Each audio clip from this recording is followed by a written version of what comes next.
금요일 오후 4시 서울 지하철 4호선. 비가 그친 지 얼마 되지 않아 객차 안은 눅눅한 습기로 가득했습니다. 퇴근 시간이 가까워지면서 사람들이 하나둘 늘어나기 시작했죠. 그 속에서 17살 하은은 휠체어에 조용히 앉아 있었습니다. 무릎 위에는 펼쳐진 책 한 권. 하지만 하은의 시선은 책이 아닌 창밖을 향하고 있었습니다. 사람들은 하은을 보면 슬쩍 시선을 돌렸습니다. 어떤 이는 휠체어가 차지한 공간 때문에 불편해하며 한숨을 내쉬었고, 또 어떤 이는 못 본 척 스마트폰만 들여다봤죠. 하은에게는 익숙한 풍경이었습니다. 세상은 늘 그렇게 자신을 투명인간 취급했으니까요. 다음 역에서 교복 차림의 남학생 3명이 탑승했습니다. 가장 앞에 선 장태민은 키가 크고 덩치도 있었죠. 뒤따라온 2명은 태민의 말이라면 모든 따르는 부하들이었습니다.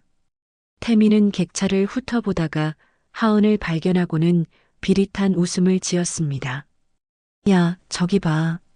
또 있네. 태민이 하은 앞으로 다가갔습니다. 하은은 고개를 들지 않았죠. 그저 책장을 넘기는 신용만 했습니다. 손가락이 미세하게 떨리고 있었지만 최대한 평정심을 유지하려 애썼습니다. 방해되잖아. 여기가 내 집이야?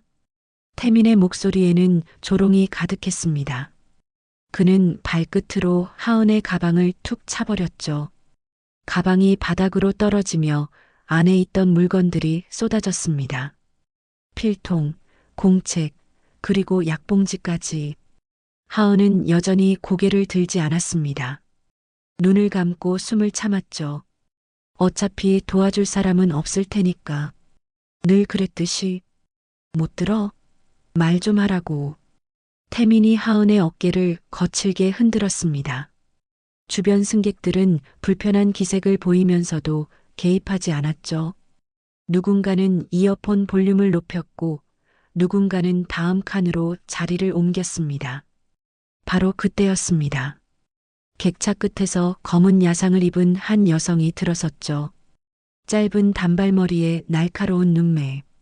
윤소령은 천천히 객차를 가로질러 걸어왔습니다. 2주간의 휴가 중이었지만 몸에 밴 습관은 여전했죠. 주변을 살피며 상황을 파악하는 것. 그리고 소령의 시선이 하은과 태민에게 멈췄습니다. 떨고 있는 하은, 그 앞에서 위세를 부리는 태민과 친구들, 그리고 못 본 척하는 승객들.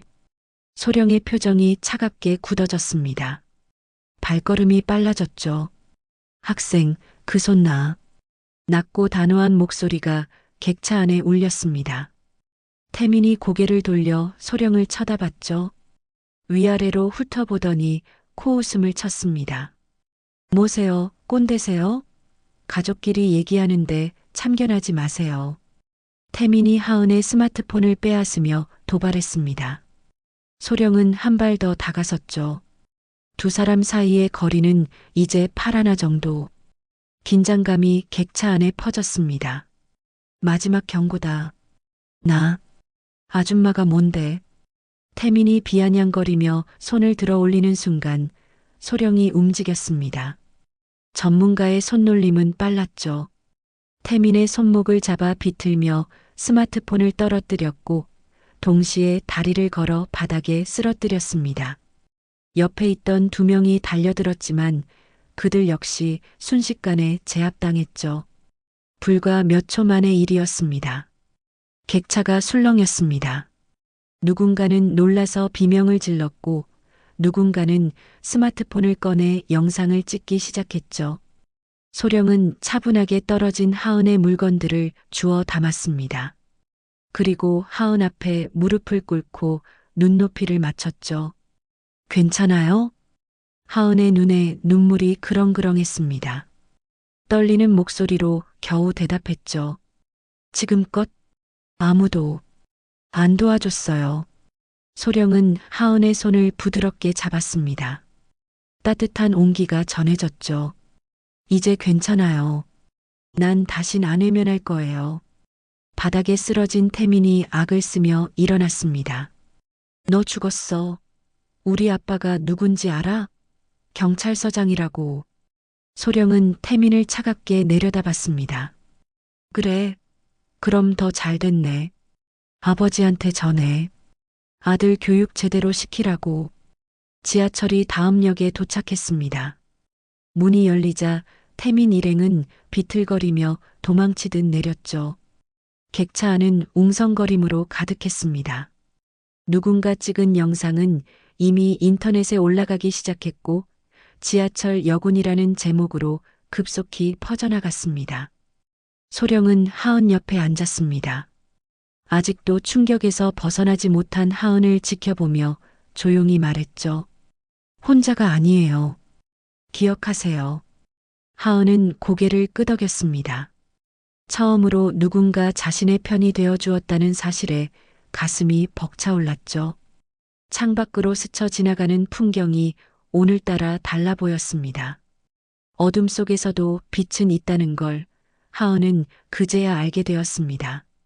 다음 날 토요일 아침 윤소령은 병원으로 향했습니다. 어머니가 입원해 계신 대학병원까지는 지하철로 1시간 거리였죠. 평소처럼 뉴스 앱을 켜고 헤드라인을 훑어보던 소령의 눈이 멈췄습니다. 첫 화면에 떠오른 영상.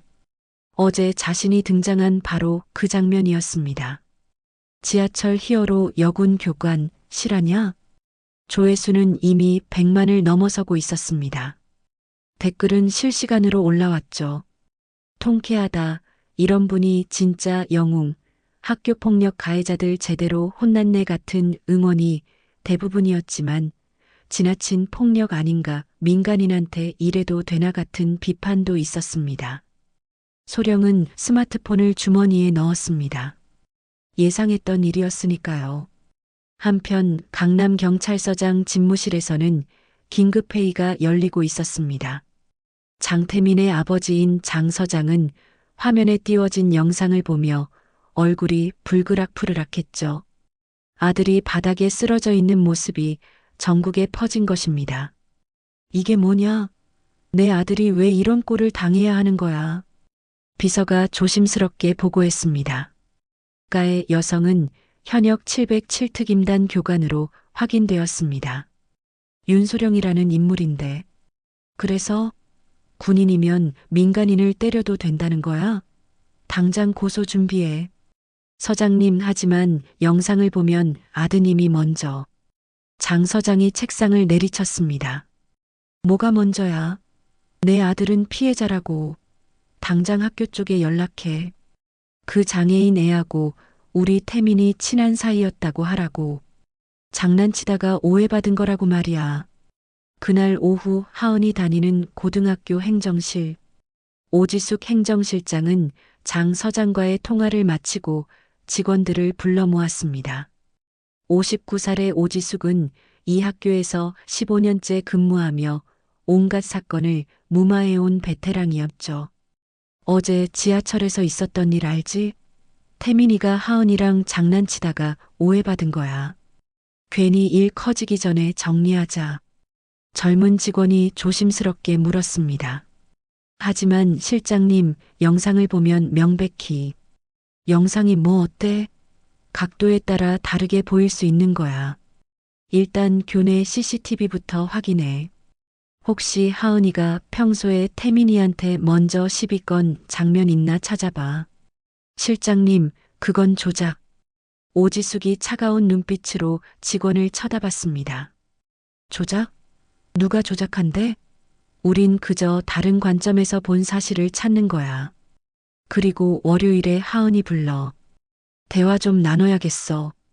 주말이 지나고 월요일 아침. 하은은 평소보다 일찍 등교했습니다. 복도를 지나가는 동안 학생들의 시선이 따가웠죠. 어떤 아이들은 수군거렸고 어떤 아이들은 동정 어린 눈빛을 보냈습니다. 하지만 아무도 다가와 말을 걸지는 않았습니다. 첫 시간이 시작되기 전 교무실에서 전화가 왔습니다. 행정실로 오라는 정갈이었죠. 하은은 휠체어를 돌려 천천히 행정실로 향했습니다. 문을 열고 들어서자 오지숙이 억지 미소를 지으며 맞이했습니다. 하은아, 앉아. 아니, 뭐, 이미 앉아 있구나. 차라도 한잔 할래? 하은은 고개를 저었습니다. 오지숙은 책상에 기대앉으며 말을 이었죠. 금요일에 있었던 일말인데 참 안타까워. 태민이가 너랑 친하게 지내려고 다가갔는데 오해가 생긴 것 같더라. 하은의 손이 무릎 위에서 꽉 쥐어졌습니다. 하지만 표정은 변하지 않았죠. 태민이 아버지가 걱정을 많이 하시더라. 자기 아들이 그런 나쁜 아이로 오해받는 게 속상하시대. 너도 이해하지? 침묵이 흘렀습니다. 오지숙이 다시 입을 열었죠. 하은아, 우리 학교 분위기 알지? 조용하고 평화롭잖아. 굳이 이 일로 시끄러워질 필요 있을까? 너도 조용히 학교 다니고 싶지 않니? 하은이 처음으로 고개를 들었습니다. 눈에는 두려움과 분노가 뒤섞여 있었죠. 그럼 어떻게 하라는 건가요? 간단해. 그냥 오해였다고 하면 돼. 태민이가 도와주려다가 실수한 거라고. 금요일 그 여군한테도 그렇게 전달하고. 알겠니? 하은은 대답하지 않았습니다. 오지숙이 목소리를 낮췄죠. 하은아, 현실적으로 생각해봐. 내가 이 일을 크게 만들어서 뭐가 좋겠어? 태민이네는 이 동네에서 힘 있는 집안이야. 너희 엄마 혼자 너 키우시느라 힘드신데 괜히 더 힘들게 만들 거야? 그 순간 하은의 눈에서 눈물이 흘렀습니다. 분하고 억울했지만 오지숙의 말이 틀리지 않다는 걸 알았으니까요. 현실은 늘 그랬습니다. 약자는 강자 앞에서 고개를 숙여야 했죠. 네, 알겠습니다. 작은 목소리로 대답한 하은은 고개를 숙였습니다. 오지숙이 만족스러운 미소를 지었죠. 잘 생각했어. 그리고 혹시 그 여군이 연락하면 바로 나한테 알려. 우리가 다 해결해 줄게. 하은은 행정실을 나와 복도에 멈춰 섰습니다. 창밖으로 운동장이 보였죠. 점심시간에 축구하는 아이들, 벤치에 앉아 수다 떠는 아이들. 모두가 평범한 일상을 보내고 있었습니다. 하지만 하은에게 평범한 일상이란 없었죠. 휠체어에 앉은 순간부터 세상은 하은을 다르게 봤으니까요. 핸드폰이 울렸습니다. 모르는 번호였죠. 잠시 망설이다 전화를 받았습니다. 여보세요? 하은 학생이죠? 저 금요일에 만났던 윤소령입니다. 혹시 괜찮으세요? 하은은 목이 메었습니다. 그토록 듣고 싶었던 말. 누군가 자신을 걱정해주는 목소리. 하지만 행정실에서 들은 협박이 머릿속을 맴돌았죠. 네, 괜찮아요. 그런데 그날 일은 그냥 오해였어요. 태민 오빠가 도와주려다가 실수한 거예요. 전화 너머로 침묵이 흘렀습니다. 소령은 하은의 떨리는 목소리에서 모든 걸 알아차렸죠. 그래요? 정말로요? 네, 정말이에요. 그러니까 신경 쓰지 마세요. 알겠어요. 하지만 하은 학생, 혹시 어려운 일 있으면 언제든 연락하세요. 이 번호 저장해 두세요. 전화가 끊어졌습니다. 하은은 핸드폰을 가슴에 꼭 안았죠. 눈물이 볼을 타고 흘러내렸습니다. 도와주고 싶어 하는 사람이 있는데 도움을 받을 수 없는 현실. 그것이 하은을 더욱 외롭게 만들었습니다. 그날 밤 하은은 일기장을 펼쳤습니다. 떨리는 손으로 한 글자 한 글자 적어 내려갔죠. 오늘도 거짓말을 했다. 진실을 말하고 싶었지만 용기가 없었다. 엄마한테 피해가 갈까봐, 학교에서 더 힘들어질까봐. 나는 정말 겁쟁이다. 하지만 그 여군 선생님 목소리를 듣고 생각했다. 언젠가는 진실을 말할 용기가 생기지 않을까? 그날이 오기를 기다려본다. 일기장을 덮은 하은은 창밖을 바라봤습니다. 별이 빛나는 밤하늘. 어둠 속에서도 빛나는 별처럼 언젠가 자신도 빛날 수 있을 거라 믿고 싶었습니다. 윤소령은 하은과의 통화를 끝낸 후 한참을 생각에 잠겼습니다. 떨리는 목소리, 억지로 짜낸 듯한 대답. 누가 봐도 협박받고 있다는 게 명백했죠. 소령은 핸드폰을 내려놓고 오래된 수첩을 꺼냈습니다. 거기엔 아버지 친구들의 연락처가 빼곡히 적혀 있었습니다. 그중 한 번호에서 손가락이 멈췄죠. 김영철, 퇴직 형사. 다음 날 오후 소령은 서울 변두리의 작은 탐정사무소를 찾았습니다. 간판도 제대로 없는 낡은 건물 3층. 계단을 올라가며 소령은 어린 시절을 떠올렸죠. 아버지 손을 잡고 이곳에 왔던 기억. 그때나 지금이나 변한 게 없었습니다. 문을 열고 들어서자 담배 연기가 자욱했습니다. 창가에 앉은 김영철이 신문을 읽고 있었죠. 65의 나이에도 형사 특유의 날카로운 눈빛은 여전했습니다. 소령이 왔구나. 커피 마실래? 아니요, 괜찮습니다. 아저씨, 상담 좀 하러 왔어요. 김영철이 신문을 접으며 소령을 바라봤습니다. 그리고 픽 웃었죠. 뉴스 봤어. 지하철역은. 내 아버지가 살아계셨으면 자랑스러워했을 거야. 소령은 의자에 앉으며 본론을 꺼냈습니다. 하은의 상황, 학교의 압력, 그리고 경찰서장 아들이라는 가해자의 배경까지. 김영철은 조용히 듣고 있다가 담배를 한 대 더 꺼냈죠. 그래서 뭘 어떻게 하고 싶은데? 정의를 실현하고 싶어요. 그 아이가 더는 고통받지 않게. 김영철이 연기를 길게 내뿜었습니다. 정의라. 소령아, 너도 알겠지만 이 세상의 정의는 쉽게 이루어지지 않아. 특히 권력이 개입되면 더더욱 그렇지. 그렇다고 포기하란 말씀이세요? 아니, 포기하란 게 아니야. 다만 각오는 하란 거지. 내가 움직이면 후폭풍이 꽤 클 거야. 감당 가능하겠나? 소령의 눈빛이 단호해졌습니다. 각오는 이미 했습니다. 그날 그 아이 눈을 봤어요. 희망을 포기한 눈이었죠. 저도 그런 눈을 가졌던 적이 있어요.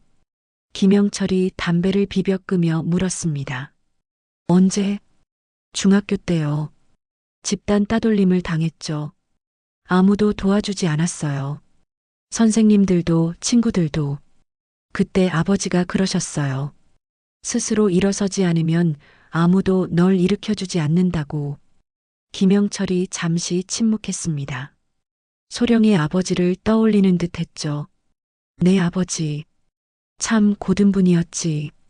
그래서 일찍 가신 건지도 모르겠다만. 소령이 주먹을 쥐었습니다. 아버지처럼 살고 싶어요. 비겁하게 외면하고 싶지 않습니다. 김영철이 일어나 창가로 걸어갔습니다. 거리를 내려다보며 말했죠. 그래, 내가 그렇게 결심했다면 도와주지. 우선 증거부터 모아야 해. 학교 CCTV, 목격자 진술, 그리고 가해 학생의 과거 행적까지. 어떻게 시작해야 할까요? 김영철이 서랍에서 낡은 파일을 꺼냈습니다. 장태민, 그 녀석 처음이 아니야. 작년에도 비슷한 일이 있었어. 피해자는 전학 같지만. 그리고 오지숙, 그 여자는 더 문제야. 5년 전에도 학폭 사건을 덮었거든. 그때 피해 학생이. 김영철이 말을 멈췄습니다. 소령이 물었죠. 어떻게 됐어요? 자살했어. 유서에 학교 이름이 있었는데 언론에는 개인적인 문제로 발표됐지. 소령의 얼굴이 굳어졌습니다. 김영철이 파일을 건네며 말했죠. 이 자료들 참고해. 그리고 교육청에 아는 사람 있어. 신뢰할 만한 사람이니까 연락해봐. 난 조심해야 해. 장 서장이 눈치채면 선제 공격 들어올 거야. 소령은 파일을 받아들며 일어났습니다. 감사합니다, 아저씨. 소령아, 한 가지만 더 말할게. 정의는 그냥 말로는 안 돼. 행동으로 보여줘야 하는 거야. 내 아버지도 그렇게 살았고, 사무소를 나온 소령은 깊은 숨을 들이쉬었습니다. 이제 시작이었죠. 증거 수집, 관계자 접촉, 그리고 교육청 제보. 쉽지 않은 길이 될 거라는 걸 알았지만 멈출 수는 없었습니다. 그날 밤 소령은 책상에 앉아 계획을 세웠습니다. 우선 학교 주변 상가들의 CCTV를 확인해야 했고, 하은의 친구들을 만나 증언을 확보해야 했죠. 그리고 태민의 과거 행적도 조사해야 했습니다. 노트북을 켜고 이메일을 확인하던 중 발신자 불명의 메일 하나가 눈에 띄었습니다. 제목은 도와주세요였죠. 떨리는 마음으로 메일을 열었습니다. 선생님, 하은이에요. 낮에는 거짓말해서 죄송해요. 사실 너무 무서웠어요. 저희 엄마한테까지 해를 끼칠까 봐요. 태민이는 늘 그래왔어요. 작년에도 재작년에도. 증거는 없지만 아는 사람들은 다 알아요. 그런데 아무도 나서지 않죠. 선생님, 진짜 무서워요. 근데 저 도망치고 싶지 않아요. 평생 이렇게 살 순 없잖아요. 다리는 불편해도 마음까지 불구가 되고 싶지 않아요. 도와주실 수 있나요? 아니, 도와달라는 게 아니에요. 그저 혼자가 아니라는 걸 알고 싶어요. 소령은 메일을 읽고 또 읽었습니다. 글자 하나하나에 하은의 간절함이 묻어났죠. 특히 마지막 문장에서는 눈물이 났습니다. 혼자가 아니라는 걸 알고 싶다는 그 마음. 소령도 알고 있었으니까요. 그 외로움이 얼마나 깊은지 답장을 쓰기 시작했습니다. 하은아, 너는 혼자가 아니야. 내가 있고 또 너를 돕고 싶어 하는 사람들이 있어. 지금은 두렵겠지만 우리가 함께라면 이겨낼 수 있어. 내일 시간 되면 만나자. 안전한 곳에서. 그리고 하은아, 기억해. 넌 아무것도 잘못하지 않았어. 용기를 낸 너를 자랑스럽게 생각해. 메일을 보낸 후 소령은 창밖을 바라봤습니다. 도시의 불빛들이 반짝이고 있었죠. 저 수많은 불빛 중에 하은도 있을 거라 생각하니 마음이 아팠습니다. 하지만 동시에 결의도 더욱 단단해졌죠. 핸드폰이 울렸습니다. 김영철이었습니다. 소령아, 방금 정보 하나 입수했어. 내일 오후에 장 서장이 학교에 간대. 아마 압력 넣으러 가는 것 같은데 조심해. 알겠습니다. 감사해요. 전화를 끊은 소령은 주먹을 쥐었습니다. 이제 정말 시작이었죠. 권력과 비리에 맞서는 싸움. 쉽지 않겠지만 하은의 눈빛을 생각하면 물러설 수 없었습니다. 정의는 말이 아닌 행동으로 보여주는 것. 김영철의 말이 귓가에 맴돌았습니다. 내일은 긴 하루가 될 것 같았습니다. 하지만 소령은 두렵지 않았죠. 오히려 기대되었습니다. 드디어 무언가를 바꿀 수 있다는 희망이 생겼으니까요. 화요일 오후 2시 교육청 회의실. 윤소령이 문을 열고 들어서자 예상치 못한 광경이 펼쳐졌습니다. 원탁을 둘러싼 사람들. 그 중심에는 장태민의 아버지인 장 서장이 팔짱을 끼고 앉아 있었죠. 앉으세요, 윤 교관님. 교육청 고위 관계자의 차가운 목소리가 울렸습니다. 소령은 직감했죠.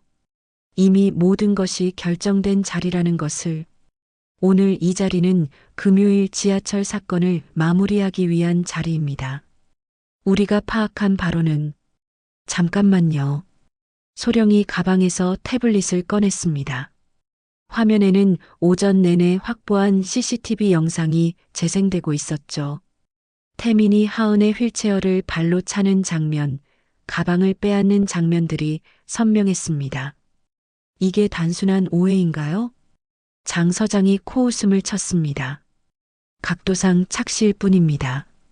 우리 아들이 도와주려다 그렇게 보인 거죠.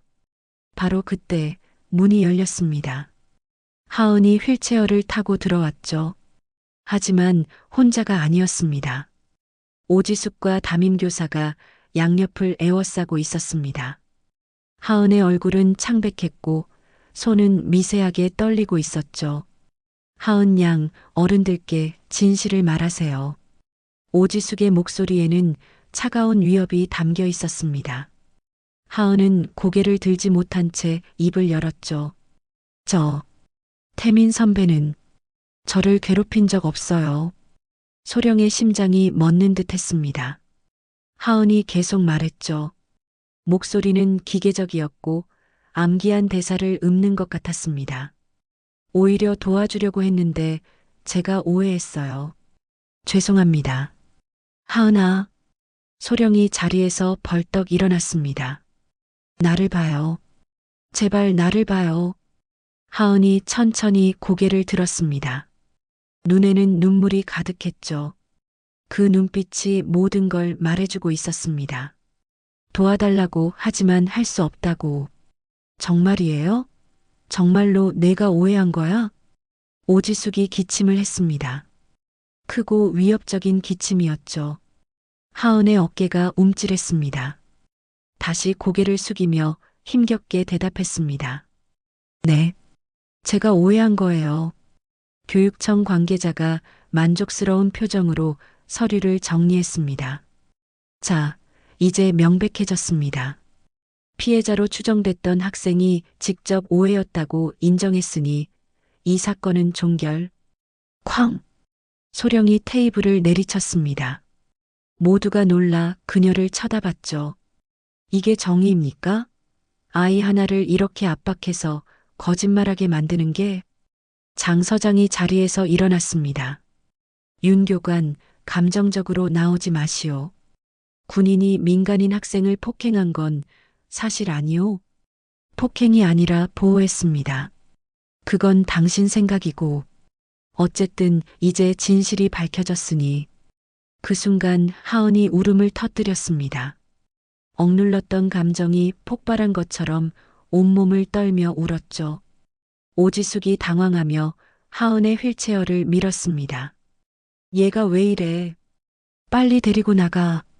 소령이 막아섰습니다. 손 떼세요. 더는 이 아이를 괴롭히지 마세요. 긴장감이 회의실을 가득 채웠습니다. 장 서장이 핸드폰을 꺼내며 말했죠. 좋아요. 그렇게 나오시겠다? 당장 군에 연락해서 당신 징계위 회부시키겠소. 하세요. 얼마든지 하세요. 소령이 하은 앞에 무릎을 꿇었습니다. 부드럽게 손을 잡으며 말했죠. 하은아, 괜찮아. 내가 지킬게. 약속해. 하은은 흐느끼며 고개를 저었습니다. 안 돼요. 선생님도 다치실 거예요. 바로 그때 회의실 문이 다시 열렸습니다. 김영철이 들어왔죠. 손에는 서류 뭉치가 들려 있었습니다. 실례합니다. 저는 전직 형사 김영철입니다. 오늘 이 자리에 제출할 자료가 있어서 왔습니다. 장 서장의 얼굴이 굳어졌습니다. 김영철은 여유롭게 미소 지으며 서류를 테이블에 올려놓았죠. 오지숙 실장님, 5년 전 김민지 학생 자살 사건 기억하시죠? 그때도 이렇게 피해자를 압박하셨더군요. 오지숙의 얼굴이 하얗게 질렸습니다. 그건 증거가 다 있습니다. 당시 주고받은 이메일, 문자 메시지, 그리고 학부모들의 진술서까지. 이번에도 똑같은 수법을 쓰시는군요. 교육청 관계자들이 술렁이기 시작했습니다. 장 서장이 자리를 박차고 일어났죠. 이건 다른 사건이요. 지금 논의와는 상관없다고요? 소령이 일어섰습니다. 목소리는 차분했지만 단호했죠. 같은 학교, 같은 행정실장, 같은 수법. 이게 우연일까요? 아니면 시스템일까요? 침묵이 흘렀습니다. 하은은 여전히 울고 있었고 오지숙은 말을 잃었으며 장 서장은 분노로 얼굴이 붉어져 있었죠. 김영철이 조용히 말했습니다. 오늘 이 자리에서 진실을 밝히지 않으면 언론에 모든 자료를 공개하겠습니다. 선택하십시오. 그날 밤 소령의 핸드폰에 문자가 왔습니다. 익명의 번호였죠. 포기하는 게 좋을 거다. 네가 감당할 수 없는 일이 벌어질 테니까. 소령은 문자를 지우고 하은에게 메시지를 보냈습니다. 하은아, 오늘 정말 수고했어. 이제 시작이야. 끝까지 함께 가자. 멀리서 천둥 소리가 들렸습니다. 폭풍이 다가오고 있었죠. 하지만 소령은 두렵지 않았습니다. 오히려 각오를 다졌죠. 이제 진짜 싸움이 시작될 테니까. 수요일 새벽 5시 윤소령의 핸드폰이 요란하게 울렸습니다. 군부대 비상 연락망이었죠. 윤소령님, 즉시 부대로 복귀하십시오. 긴급 징계위가 소집되었습니다. 2시간 후 707특임단 징계위원회실 위원장이 서류를 내리치며 선언했습니다. 민간인 폭행 및 직권남용, 즉시 휴가 취소, 본부 대기 발령, 그리고 모든 복지 혜택 중단입니다. 복지 혜택이라면 가족 의료비 지원 포함입니다. 소령의 눈이 흔들렸습니다. 어머니의 병원비, 한 달에 100만 원씩 나가는 항암 치료비를 이제 어떻게 감당한단 말인가요? 병실로 들어선 소령을 보고 어머니가 미소 지으셨습니다. 무슨 일 있니? 얼굴이 어둡대. 아니에요, 엄마. 소령아, 내가 옳은 일하는 거라면 엄마는 언제나 내 편이야. 어머니의 따뜻한 손길에 소령은 눈물을 참았습니다. 차마 병원비 얘기는 할 수 없었죠. 같은 시각 하은의 학교. 점심시간에 담임교사가 하은을 불렀습니다. 교무실로 와. 급한 일이 있대. 교무실에는 정장 차림의 낯선 남자가 서 있었습니다. 하은 양이죠? 어머니가 사고를 당하셨어요. 위급하니 빨리 가야 합니다. 엄마가요? 어느 병원? 가면서 설명드릴게요. 서둘러요. 담임이 재촉했습니다. 빨리 가, 하은아. 불안한 마음으로 검은 승합차에 오른 하은. 차가 출발하자마자 뭔가 잘못됐다는 걸 직감했습니다. 어느 병원이에요? 엄마한테 전화해도 될까요? 운전자가 백미러로 하은을 노려봤습니다. 조용히 있어. 그제야 하은은 깨달았습니다. 납치당했다는 것을. 핸드폰을 꺼내려 하자 옆 좌석의 남자가 빼앗아 버렸죠. 시끄럽게 굴면 정말로 엄마한테 무슨 일 생길지도 몰라. 1시간 후 강서구의 폐건물.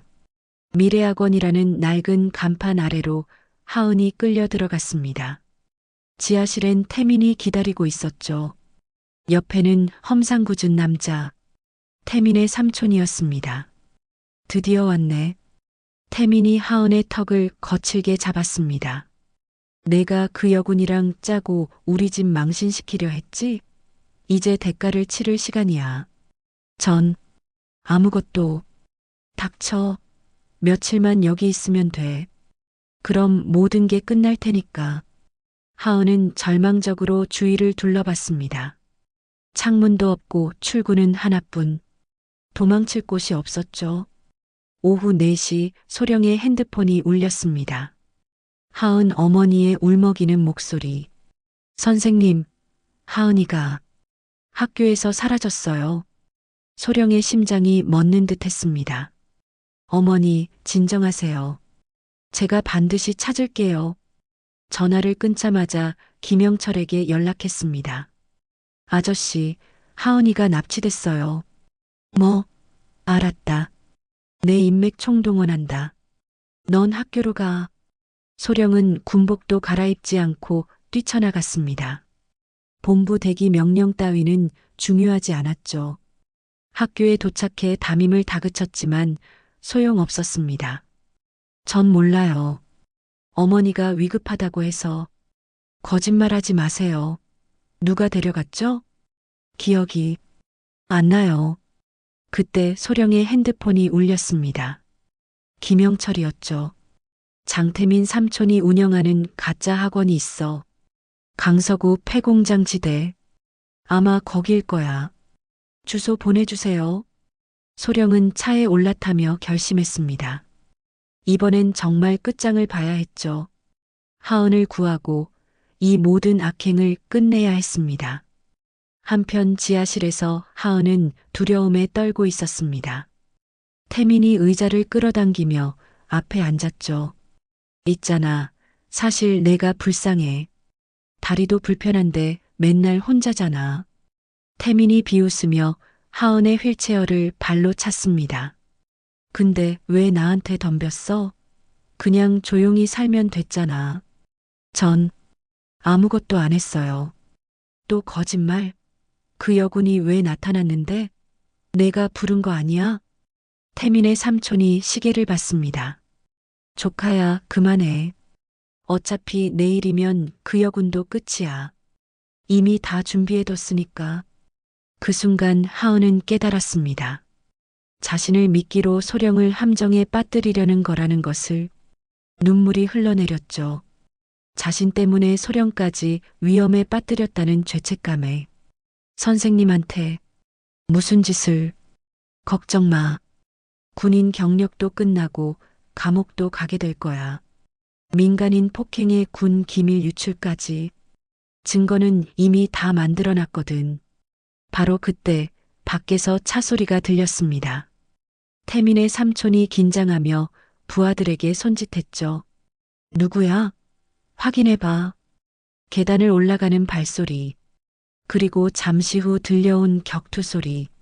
비명과 함께 무언가 쓰러지는 소리가 연이어 들렸습니다. 쾅! 지하실 문이 걷어차이며 열렸습니다. 그곳엔 윤소령이 서 있었죠. 야상 점퍼는 찢어졌고 입가엔 피가 흐르고 있었지만 눈빛만은 살아 있었습니다. 하은아, 선생님.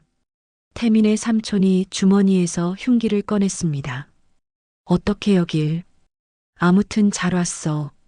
다 끝내주지. 남자가 달려들었습니다.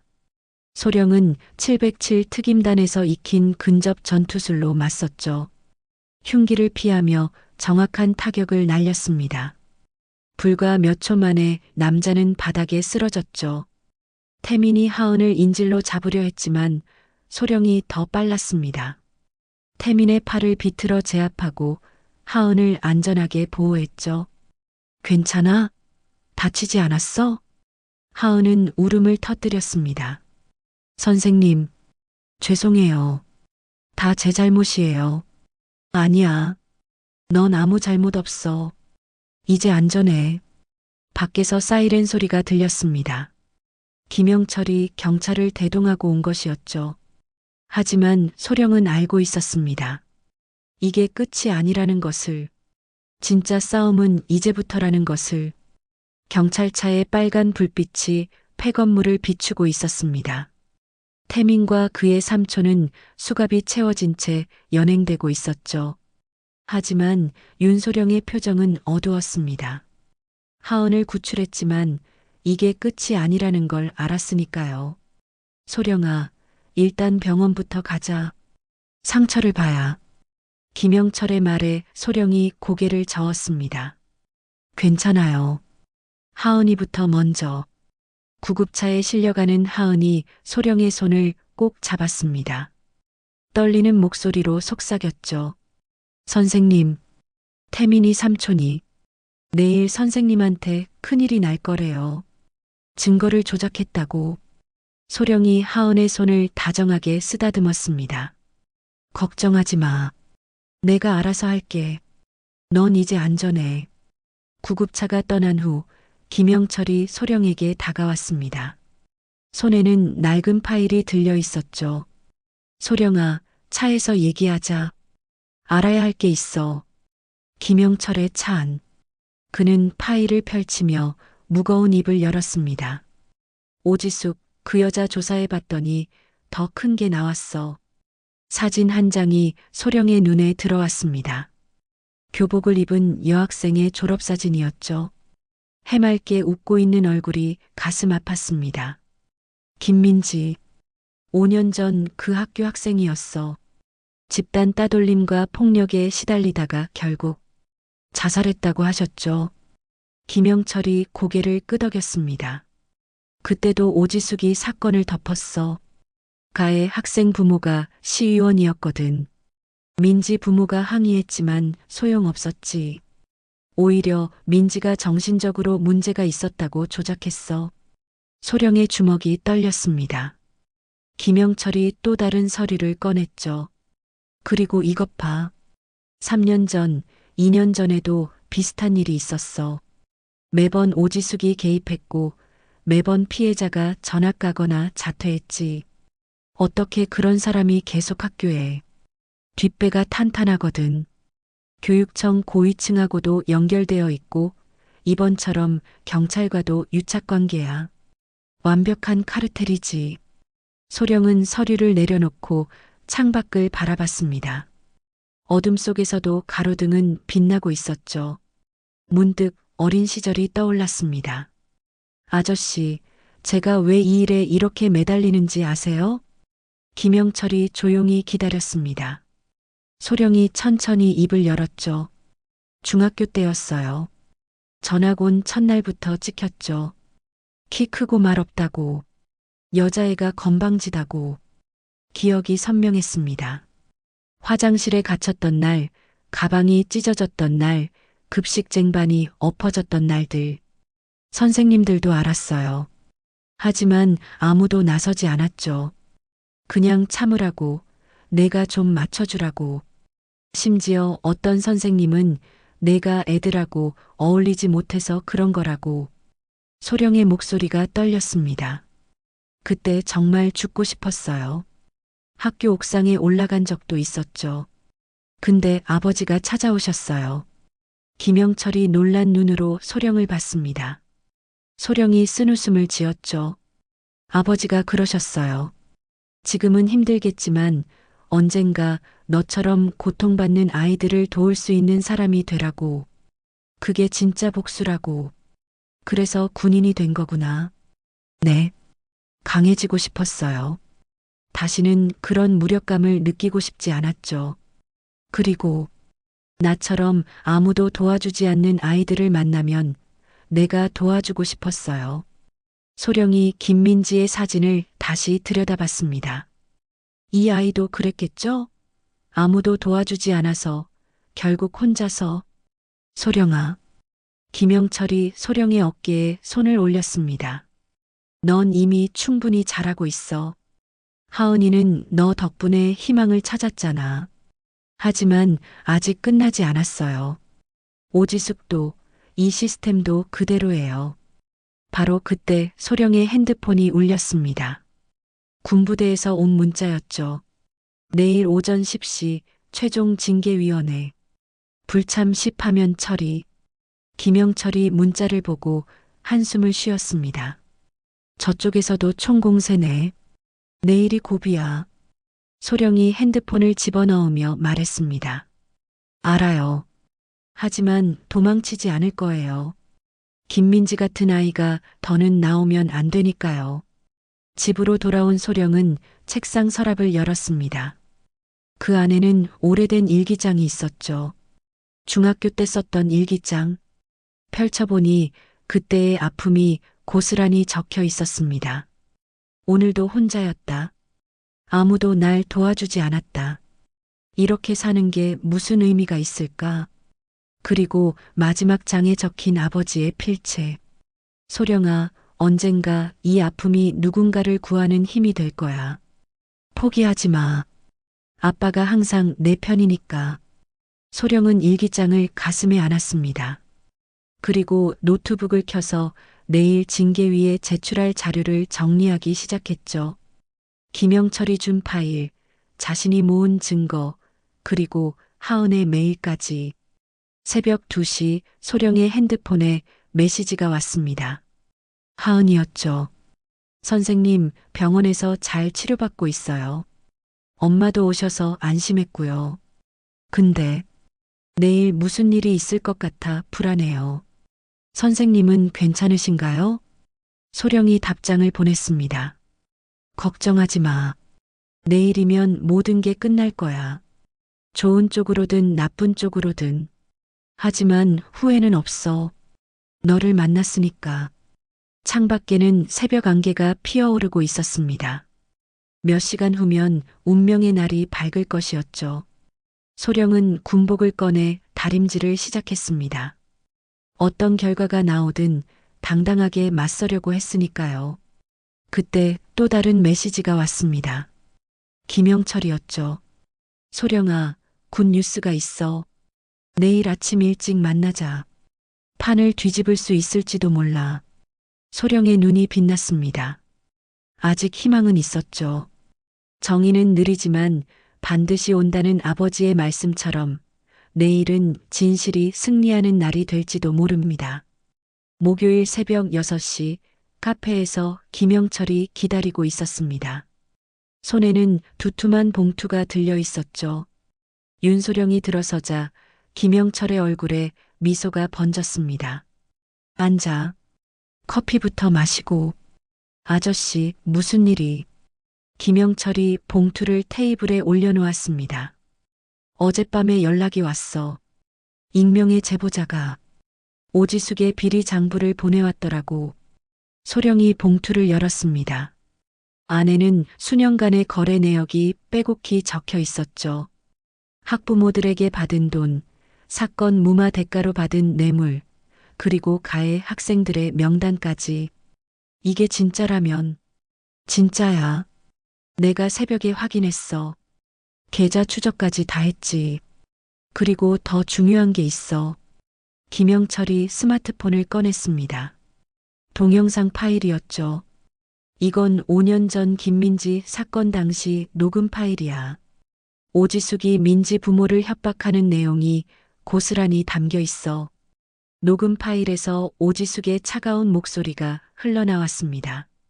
딸이 죽은 게 억울하시겠지만 더 이상 학교 명예를 훼손하면 가만두지 않겠습니다.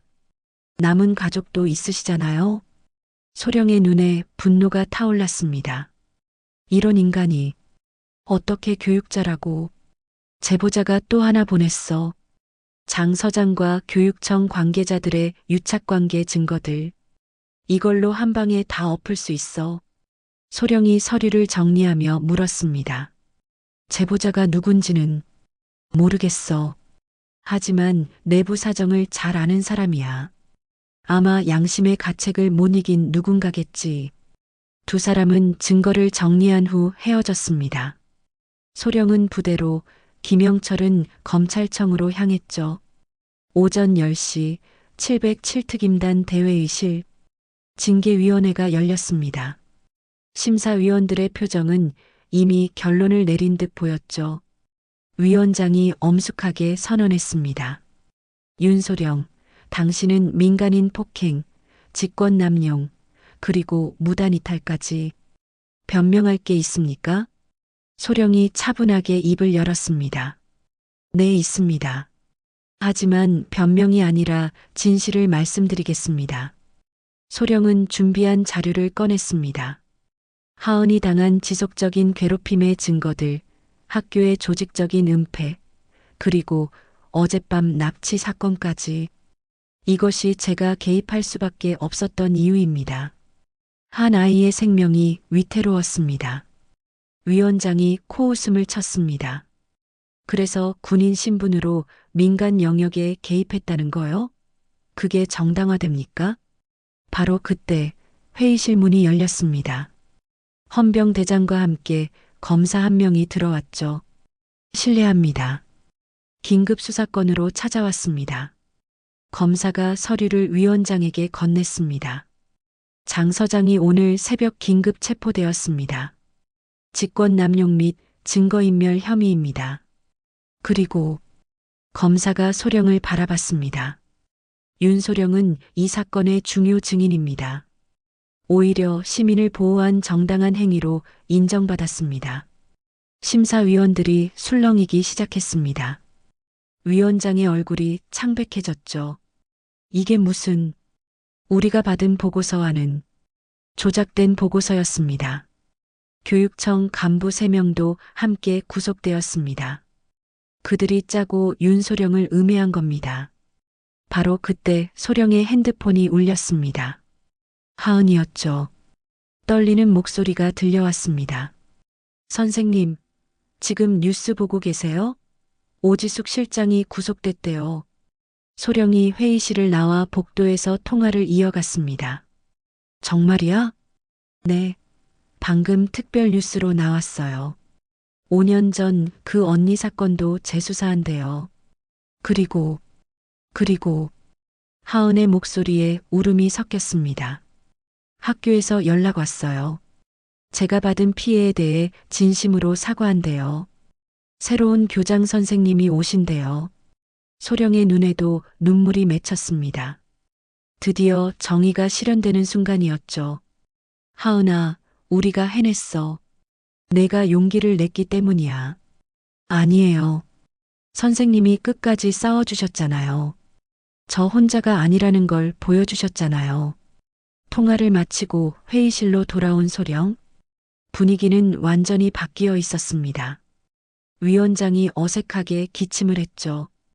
윤소령, 사실 확인 결과 당신의 행동은 정당했던 것으로 판명되었습니다. 징계는 취소되며 오히려 시민 보호에 앞장선 공로를 인정받게 될 겁니다. 소령은 담담하게 경례를 했습니다. 승리의 기쁨보다는 안도감이 더 컸죠. 하은이 안전해졌다는 것, 더 이상 김민지 같은 피해자가 나오지 않을 거라는 것, 그것만으로도 충분했습니다. 오후가 되자 언론이 들끓기 시작했습니다. 5년간 이어진 학교 비리 카르텔 붕괴, 정의의 여군, 부패와의 전쟁에서 승리 같은 헤드라인이 포털 사이트를 장식했죠. 병원으로 찾아온 소령을 보고 하은이 환하게 웃었습니다. 휠체어에서 일어나려 애쓰며 말했죠. 선생님, 저 재활치료 열심히 받고 있어요. 의사 선생님이 희망적이래요. 무리하지 마. 천천히 해도 돼. 하은이 소령의 손을 잡았습니다. 선생님, 전 선생님처럼 되고 싶어요. 약한 사람들을 지켜주는 사람이요. 소령이 하은의 머리를 쓰다듬었습니다. 넌 이미 충분히 강해. 진실을 말할 용기를 가졌잖아. 그날 저녁 김영철과 만난 소령. 김영철이 소주잔을 들며 말했습니다. 내 아버지가 보셨으면 자랑스러워했을 거야. 아직 끝난 게 아니에요. 시스템을 바꿔야죠. 그래, 이제 시작이지. 그런데 제보자 정체 알아냈어. 소령이 놀란 눈으로 김영철을 봤습니다. 학교 행정실 직원이었어. 오지숙 밑에서 일하면서 모든 걸 봐왔대. 더는 못 참겠다고, 민지 같은 아이가 또 나오는 걸 막고 싶다고. 소령이 고개를 끄덕였습니다. 어디에나 양심을 지킨 사람들이 있었죠. 그들이 있기에 세상은 조금씩 나아질 수 있는 겁니다. 아저씨, 그동안 감사했어요. 뭘, 이제 진짜 시작인데. 학교 폭력 없는 세상 만들기, 갈 길이 멀잖아. 두 사람은 잔을 부딪혔습니다. 정의를 위한 긴 여정의 첫 승리를 축하하며 1년 후 봄, 벚꽃이 만개한 서울의 한방송국 앞, 윤소령은 정장 차림으로 건물을 올려다보고 있었습니다. 이제 그녀는 군복이 아닌 민간인의 옷을 입고 있었죠. 707특임단에서 민간교류 전문관으로 전직한 지 6개월째였습니다. 선생님, 뒤에서 들려온 목소리에 소령이 돌아봤습니다. 하은이 밝은 표정으로 다가오고 있었죠. 놀라운 건 하은이 목발을 짚고 걸어오고 있다는 것이었습니다. 느리지만 확실한 걸음이었죠. 하은아, 정말 많이 좋아졌네. 열심히 재활했어요. 오늘을 위해서요. 오늘은 특별한 날이었습니다. 하은이 KBS 특집 다큐멘터리 희망을 말하다에 출연하는 날이었죠. 장애학생 인권 대표로 선정되어 자신의 이야기를 전국에 전하게 된 것입니다. 대기실로 들어간 하은은 긴장한 표정이었습니다. 소령이 하은의 어깨에 손을 올렸죠. 긴장되지? 네. 제가 잘할 수 있을까요? 내 이야기를 있는 그대로 전하면 돼. 내가 얼마나 용감했는지, 어떻게 이겨냈는지. 그게 다른 아이들에게 희망이 될 거야. 잠시 후 녹화가 시작되었습니다. 조명 아래 앉은 하은은 떨리는 목소리로 말문을 열었죠. 안녕하세요. 저는 18살 하은입니다. 1년 전까지 저는 매일 지옥 같은 학교 생활을 했어요. 하은의 이야기가 차분하게 이어졌습니다. 휠체어에 앉아 있다는 이유로 받았던 차별과 폭력, 그리고 모두가 외면했던 현실. 하지만 그녀의 목소리는 점점 단단해졌죠. 그런데 한 분이 나타났어요. 제 편이 되어주신 분이요. 그분은 말했어요. 넌 혼자가 아니라고. 그 한마디가 제 인생을 바꿨습니다. 모니터로 지켜보던 소령의 눈가가 촉촉해졌습니다. 하은이 계속했습니다. 지금도 많은 친구들이 고통받고 있을 거예요. 하지만 포기하지 마세요. 반드시 여러분 편이 되어줄 사람이 나타날 거예요. 그리고 용기를 내세요. 침묵은 가해자를 돕는 일이에요. 녹화가 끝난 후 제작진들이 박수를 보냈습니다. PD가 다가와 하은의 손을 잡았죠. 정말 감동적이었어요. 많은 아이들에게 힘이 될 겁니다. 방송국을 나온 하은과 소령은 근처 공원으로 향했습니다. 벚꽃잎이 바람에 날리고 있었죠. 벤치에 앉은 두 사람은 한참 동안 말없이 풍경을 바라봤습니다. 선생님, 김민지 언니 부모님 만났어요. 소령이 놀란 눈으로 하은을 봤습니다. 어떻게? 김영철 할아버지가 소개해 주셨어요. 언니 이야기 많이 들었어요. 정말 착하고 그림 잘 그리는 아이였대요. 하은이 가방에서 스케치북을 꺼냈습니다. 그 안에는 하은이 그린 그림이 있었죠. 휠체어에 앉은 소녀와 그 옆에 서 있는 또 다른 소녀. 하나는 하은이고 하나는 김민지였습니다. 언니가 못다한 이야기까지 제가 전하고 싶어요. 이런 일이 다시는 일어나지 않도록요. 소령이 하은을 꼭 안아주었습니다. 그래, 넌 할 수 있어. 아니, 우리가 함께 할 수 있어. 그때 소령의 핸드폰이 울렸습니다. 교육부에서 온 전화였죠. 윤소령 전문가님, 다음 주에 있을 학교폭력 예방 정책 간담회에 참석해 주실 수 있나요? 현장의 목소리를 듣고 싶습니다. 전화를 끄는 소령이 미소 지었습니다. 변화가 시작되고 있었죠. 느리지만 확실하게. 하은아, 나도 바빠지겠는데? 좋은 일이잖아요. 선생님이 만드는 변화예요. 두 사람은 다시 걷기 시작했습니다. 하은의 걸음은 여전히 느렸지만 1년 전과는 달랐죠. 목발에 의지하고 있지만 스스로 걷고 있었고 무엇보다 당당했습니다. 병원 재활센터에 도착한 하은은 물리치료실로 들어갔습니다. 소령은 유리창 너머로 하은을 지켜봤죠. 평행봉을 잡고 한 걸음 한 걸음 걷는 하은. 넘어질 뻔하면서도 다시 일어서는 모습이 대견했습니다. 많이 좋아졌네요. 옆에서 물리치료사가 말했습니다. 처음엔 희망이 없어 보였는데 지금은 정말 놀라워요. 의지가 대단한 아이예요. 소령이 고개를 끄덕였습니다. 하은은 단순히 걷는 법만 배운 게 아니었죠. 삶을 대하는 자세를 바꾼 것입니다. 저녁이 되어 소령은 어머니의 병실을 찾았습니다. 항암 치료가 성공적으로 끝나 이제는 회복 단계였죠. 군 의료 지원도 정상적으로 복구되어 병원비 걱정도 사라졌습니다. 엄마, 오늘 하은이 방송 녹화했어요. 그래, 잘했겠네. 그 아이 참 대견하더라. 어머니는 창밖을 보며 말씀하셨습니다. 소령아, 내가 그 아이를 구한 게 아니야. 너희가 서로를 구한 거지. 소령은 어머니의 말씀을 곱씹었습니다. 맞는 말이었죠.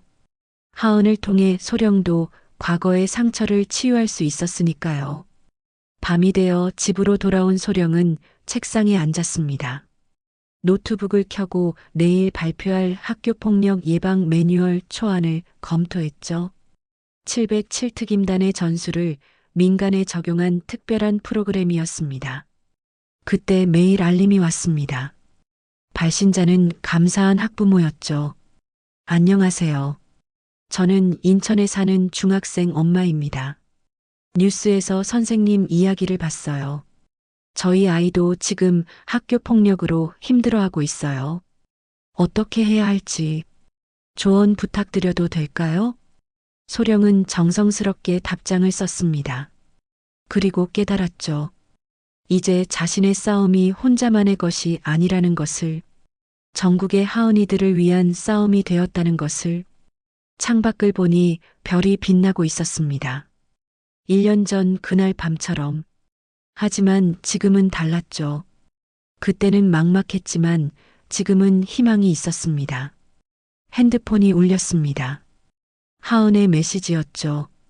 선생님, 오늘 정말 감사했어요. 그리고 저 다음 주에 혼자 걸어볼 거예요.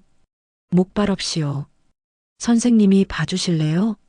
소령이 미소 지으며 답장을 보냈습니다. 당연하지. 난 항상 내 곁에 있을게. 그렇게 긴 하루가 끝났습니다.